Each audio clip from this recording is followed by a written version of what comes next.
што ми дадовте реплика. Навистина, ви благодарам. Пред неколку дена, кога започнавме овде да зборуваме за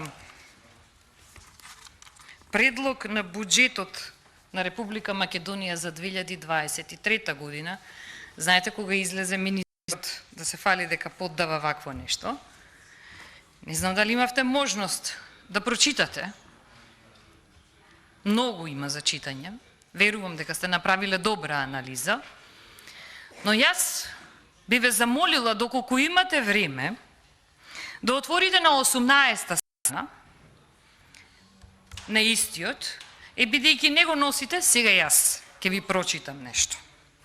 На 18-та страна, на предпоследниот пасус, има и вели: проекцијата на вкупните даночни приходи за 2023 година ги содржи и очекуваните фискални ефекти од имплементацијата на даночните реформи кај данокот на додадена вредност, данокот од добивка и данокот на личен доход во вкупен износ на, да не ги читам бројките. Овој износ најголемо учество имаат очекуваните даночни приходи од спроведување на реформите кај данокот на додадена вредност. Пошто следат приходите од реформите кај данокот на добивка и кај данокот на личен доход. Колега, залудно излеговте на реплика. Само со ова го побив сето она што вие го кажавте дека јас овде правам некакви хипотези. Па нормално е дека е секоја хипотеза конструирана, ама на вашата теза дека треба да правите законски рекет врз населението, не се сложувам. И се јас да ве прашам, бидејќи ќе имате можност уште еднаш да излезите на контрареплика, и многу сакам да знам тогаш кој Панчо Минов ќе ми одговара на репликата. Дали ќе ми одговара Панчо Минов, кој бил минатото либерал и се залагал за рамен данок, дали ќе ми одговара Панчо Минов, кој во минатото бил член на ВМРО ДПМНЕ и се залагал за рамен данок, или ќе излези новиот Панчо Минов, кој е жесток социјал-демократ и се залага за што поголемо рекетирање на населението, зашто жестоко вие го браните сето ова овде. И да ве подсетам, 2019 година вие бевте тој кој гласавте за одлагање на сите овие работи што треба да се случуваат во 2023 година.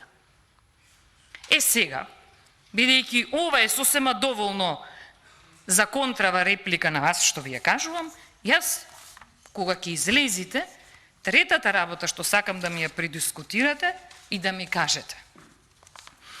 Дали е исправно ние како пратеници да бараме одложување на зголемување на даноците преку, нели, одложување на сето ова што е предвидено како прогресивно даночување кое треба да започне 2023.